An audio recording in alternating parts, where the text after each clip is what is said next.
네, 이번에는요, 이현 전문가님과 함께 해보도록 하겠습니다. 오늘 강의 주제가요, 저번에도 한번 얘기를 해주셨는데, 어디에나 사기꾼은 있다라는 주제로 한번 해보도록 하겠습니다. 자, 그러면 우리 전문가님께서 이 지칭하는 우리 사기꾼이 휘발린 소송과 사기꾼을 만나지 않기 위해서는 이런 방법이 있다 하는 거 오늘 강의를 통해 한번 알아보도록 하겠습니다.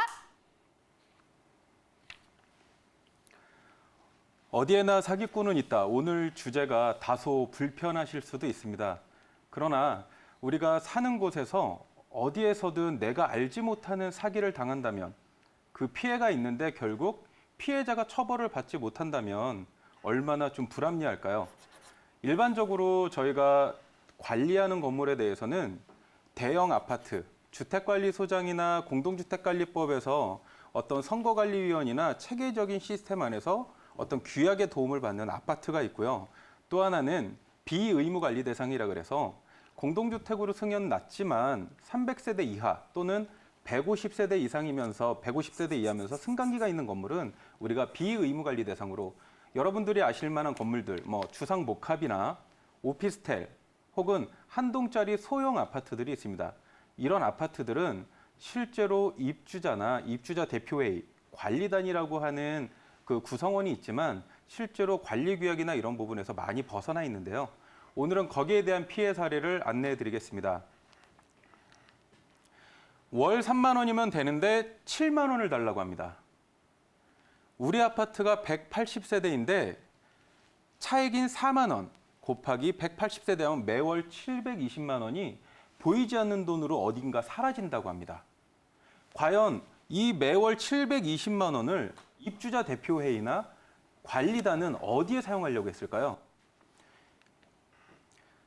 제가 지금 안내해드리는 이 소송 결정문은 인천지방법원에서 실제로 결정난 판결 사례입니다.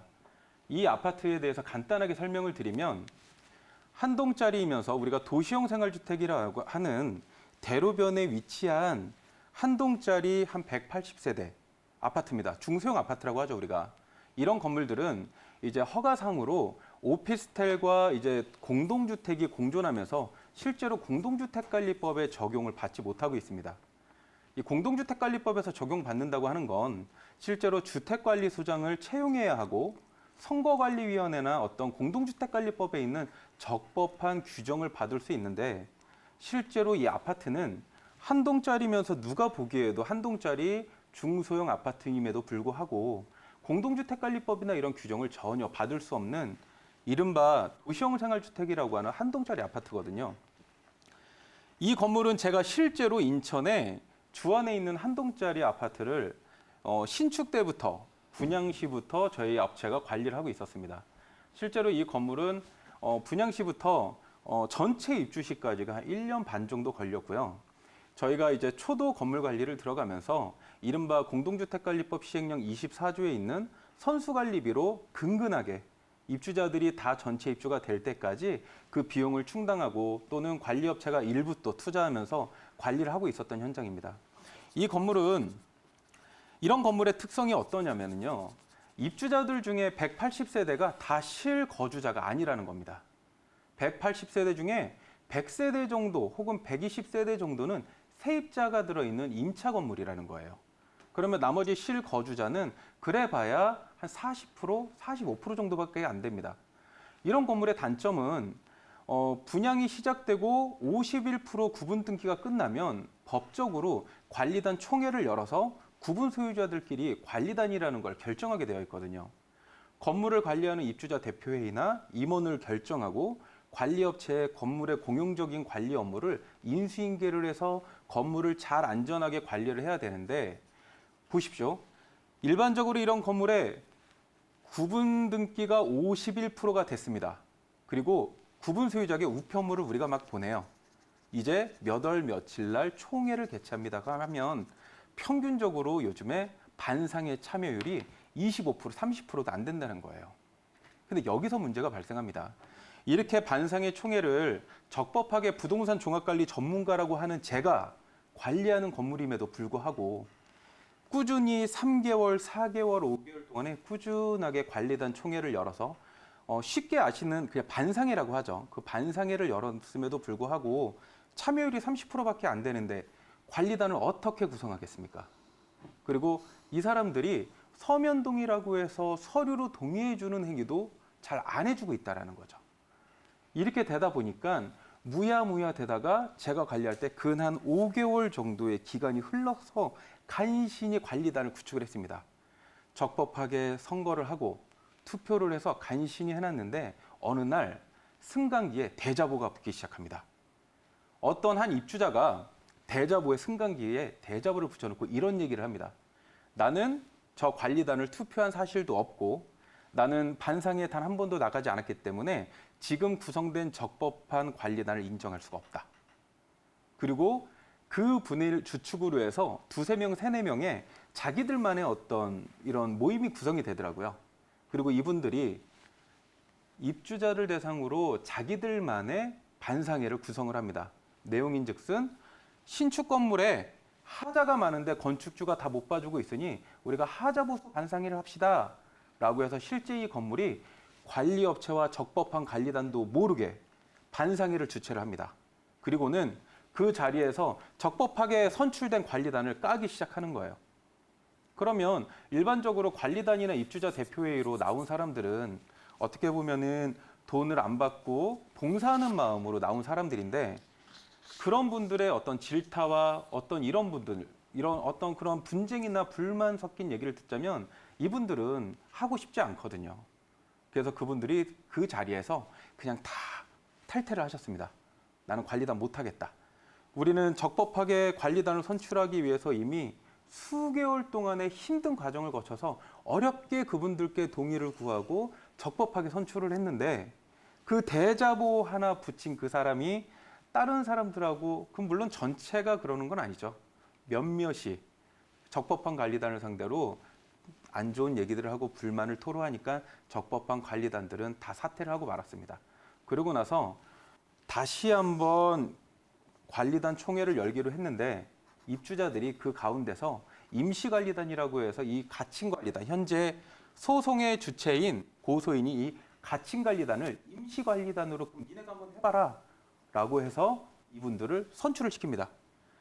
임시관리단이라고 하면 우리가 임시라는 단어로 말 그대로 정식관리단은 아니라는 거예요. 임시관리단의 요청은 사업주체에게 하자에 대한 내용을 좀 전달하고 건물이 잘 이루어지게 되기까지 본인들이 아직 구성이 안 돼 있으니까 우리가 조금 뭐 봉사를 할게라는 이런 부분이거든요. 근데 이 임시관리단이 구성이 되고 나서 불과 2개월도 안 돼서 저희 업체에 내용 증명이 하나 날라왔습니다. 그것은 바로 관리계약 업무 해지를 통보한 것입니다. 저희 쪽으로 일방적으로. 그래서 저희가 사실관계를 하기 위해서 그 해당 건물에 입주자들을 만나서 이 사실관계를 확인해 보니 입주자들은 기존의 임시관리단이 저희 업체하고 관리계약 해지한 사실을 알 수도 없더라고요. 알지도 못하고 거기에 대해서 그러면 니네가 뭐 관리 업무를 못했으니까 그 임시관리단이 나가게 했겠지라는 얘기만 하시더라고요. 그래서 이 기존의 가칭관리단이라고 하는 임시관리단이 선정한 업체에게 저희 쪽에서 관리할 때 조금 친분이 있던 입주자가 전화를 걸어서 물어봤습니다. 이렇게 물어보는 거죠. 현재 임시관리단이 구성돼서 현재 있는 관리업체 나고 새로 관리업체가 오셨는데 저희 계약서 좀 볼게요 라고 하니까 그쪽 현재 이 유착한 가치관리단과 가칭관리단과 같이 들어온 관리업체에서 하는 말이 저희는 지금 임시관리단의 백모 씨가 계약한 관리 계약서를 백모 씨에게만 보여줄 수 있습니다라고 하는 겁니다. 그러니까 입주자가 당황스럽죠. 내가 임시관리단을 하라고 했는데 그 임시관리단이 본인 스스로 어떤 관리 계약을 하고 입주자들한테 전혀 통보도 이루어지지 않았다? 그래서 이렇게 물어보는 거예요. 다시 그 어머니께서 입주자께서 그러면 관리업체가 바뀌었으면 최소한 입주자들이 바뀐 관리 현황이나 관리비 정도는 알 수 있지 않냐. 기존에 있는 관리업체가 이미 잘하고 있었고 우린 세대당 3만 원의 종합관리를 하고 있었는데 우리는 세대수가 한 180세대라 세대당 한 3만 원에도 이미 충분히 신축이고 하니까 종합관리가 이루어지고 있었다. 그럼 너네들이 계약서는 못 보여주니 최소한의 우리 관리비는 얼마냐? 라고 물어보니 그쪽에서 계약서는 보여드릴 수는 없지만 대략 7만 원 초반대의 관리비로 계약이 되었습니다라는 정보를 들었어요. 입주자들은 당황스럽죠. 그 얘기를 들은 어머니께서 입주자의 비대위를 구성하셔가지고 긴급 반상회를 요청하신 거예요. 저희 관리업체를 통해서 긴급 반상회를 요청해서 지금 현재 관리가 잘 되고 있는데 일반 관리비 3만 원에도 관리가 잘 되고 있던 상황이 지금 관리업체가 바뀌어서 7만 원이 돼 있더라. 그래서 그런 부분에 대해서 다시 한번 얘기를 했더니 이 입주자들 전체가 180세대 중에 150세대가 알지 못하고 있는 사실이었던 거예요. 그래서 저희 회사에 저희가 부동산 종합관리 전문가 중에 저희의 로펌을 통해서 사실관계를 확인해 보니 이분들이 가칭관리단 임시로 선정을 해놓고는 이 임시로 선정한 사실을 가지고 입주자들을 상대로 건축주에게 하자보수를 신청하겠다라는 내용으로 동의를 받아간 서류가 알고 보니 아파트 비영리 고유번호증을 설립하는 관리단 구성동의서를 받아가신 거죠. 입주자들은 하자보수 요청한다고 가져갔는데 결국은 그 요청서로 관리단을 구성을 한 거예요. 임시관리단이 아닌 서류적으로 정식관리단으로. 그래서 저희 쪽에 관리 업무 방해 금지 가처분이 들어온 겁니다. 그래서 저희가 이 사실관계를 확인을 통해서 첫째, 가칭관리단임을 저희가 입증해야 됐죠. 정식관리단이 아니다. 입주자들은 이분들에게 정식관리단에 대한 동의를 한 적이 없다와 이 유착관리업체를 상대로 저희가 피고소인으로, 이 사람들이 고소인이죠. 저희가 피고소인으로 소송을 한 결과 이 소송의 결정문에 보시면 이렇게 나와 있습니다. 채권자 주한 건물의 가칭관리단의 신청을 각하한다. 채권자 관리업체, 그 새로 들어오는 가칭관리단과 같이 계약한 유착관리업체의 신청을 모두 기각한다. 유착관리업체와 가칭관리단이 저희 쪽으로 관리 업무 방해금지 가처분을 하면서 저희에게 부과라고 했던 비용에 소송 비용 중 채권자 주한 건물명 관리단과 채무자 사이에 생긴 부분은 위 채권자 대표랑 가칭관리단과 유착관리업체가 스스로 각각 부담해라라고 해서 법정에서 저희가 판결문으로 승소를 하였습니다. 근데 문제는 이거죠. 승소는 됐는데 피해자는 있습니다. 입주자들 간에 불만이 있고 분쟁이 생겨서 피해자는 있는데 피의자가 없는 겁니다. 과연 저희가 부동산 종합관리 하시는 분들은 아실 겁니다. 빌딩 관리 하시는 분들은 아실 거예요. 관리비 3만 원으로 될 수 있을 만한 부분이 어떻게 7만 원이 될 수 있을까? 거기에 대해서 피해자는 생기지 않고 피해자만 남은 실제 소송 사례입니다. 그러면 과연 이런 건물에 사실 때 이런 가칭관리단이나 이런 유착관리업체를 통해서 매월 700만 원 정도의 이런 내가 알지 못하는, 나는 분명히 관리비라고 냈는데 뒷돈으로 새는 이런 비리를 어떻게 우리가 피할 수 있을지, 거기에 대해서 저희가 관리단 집회 절차와 의결, 소집 방법을 안내를 해드리겠습니다. 관리단 집회 절차와 의결 절차는 저희가 이제 집합 건물의 소유 및 관리에 관한 법률에 따릅니다. 공동주택관리법도 일부 적용을 하지만 실제로는 집합 건물의 소유 및 관리에 관한 법률을 통해서 저희가 공동주택 모든 2가구 이상이 거주하고 분양을 목적으로 하고 임대를 목적으로 하는 모든 건물을 우리가 집합 건물 공동주택이라고 하면서 거기에 대해서 어떻게 관리를 하는 게 좋겠냐라는 부분을 저희가 알기 쉽게 이렇게 여러분들에게 안내를 해드리겠습니다. 준공을 했어요. 분양을 시작한 이후에 법적으로 구분 등기, 소유가 51% 이상 넘어가면 사업주체나 분양주체는 총회를 구성해서 반상회를 열어야 됩니다. 의무예요. 사업주체, 시행, 시공, 분양 관계인은 분양 건물일 경우에 구분 등기가 50% 이상 시에 무조건입니다. 집회 소집 절차에 따라 총회를 개최해야 한다. 이때 적법한 절차로 최초 공용관리업체, 사업주체의 관리 부분에 대한 공용관리업체를 입주자들에게 잔여기간 인수인계해야 된다. 이게 기준입니다. 이 표를 보시면 51%대 이분들이 총회를 엽니다. 저희가 부동산 종합관리를 하면서 항상 분쟁의 소지를 얻게 하는 게 이 부분입니다. 총회를 열어서 입주자들에게 인사를 하는 거죠. 그리고 집합건물법 37조, 38조 의결권, 구분수혜자 과반수의 동의를 통해서 관리단, 적법한 관리단을 구성합니다. 의결권이라는 건 간단하게 말씀드리면 우리나라는 민주주의 국가잖아요. 10명 중에 6명이 동의하면 그것이 의결이다. 결정되는 바다라고 하는 겁니다. 그리고 나서 적법하게 선정된 사람들을 대상으로 아파트 비영리법인 고유번호증을 받아서 건물 관리를 시작하시는 것입니다. 관리단 집행 절차를 법적으로 보시면 이런 얘기가 있습니다.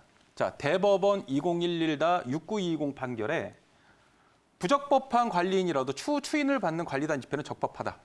부적법한 관리단, 가칭 관리단이 나 반상회를 열어주세요. 제가 여러분들의 소명할 게 있습니다라고 해도 그 관리단 집행은 적법하다라는 거죠. 여기서 포인트는 이겁니다. 신축 건물 관리인이 없는 경우, 입주자 대표회의가 없는 경우 구분 소유자 5분의 1 동의 시 집회를 개최할 수 있고 문자, 팩스, 포털도 가능합니다. 단 구분 소유자의 의사가 명확히 해야 됩니다. 관리인이 존재하는 경우도 마찬가지고요. 구분 소유자 5분의 1이 소집을 청구할 때는 이 빨간색 글씨를 보시면 회의의 목적 사항을 구체적으로 명시해서 그 목적 사항에 맞게 반상회를 개최하셔야 됩니다. 하자보수 요청 반상회라고 하시고 그 자리에서 관리단 선정을 하시면 안 된다는 거. 이게 의정부 지방법원 고양지원의 2015 비합 24로 결정난 사항입니다. 의결권 행사를 보시면 한 집에 공유 지분이 있는 경우가 있어요. 그러면 201호 내가 사는데 엄마, 아빠, 아들이 공유 지분을 갖고 공동명의로 샀는데 그러면 누가 투표를 해야 되냐? 셋이 해야 되냐? 넷이 해야 되냐? 아니죠. 법적으로는 자연인을 의결합니다. 자연인은 1인. 201호의 구분 소유가 10명이든 100명이든 상관없습니다. 공동명의가 2명이든 3명이든 무조건 투표권은 1인에게 가야 된다라고 되어 있습니다. 상가 같은 경우도 마찬가지죠. 공용 부분의 관리나 이 관리인의 선임, 서면의 의결권 행사, 대리인의 의결권 행사 전체적으로 보시면 구분 소유자의 과반수 및 의결권의 과반수로 의결한다. 여러분들 아파트 사시죠? 빌라 사시죠?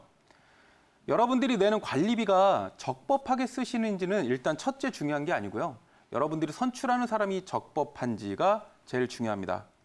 여러분들이 선출을 하실 때 그럼 이렇게 얘기할 수 있습니다. 우리는 관리업체가 있는데 관여는 안 해.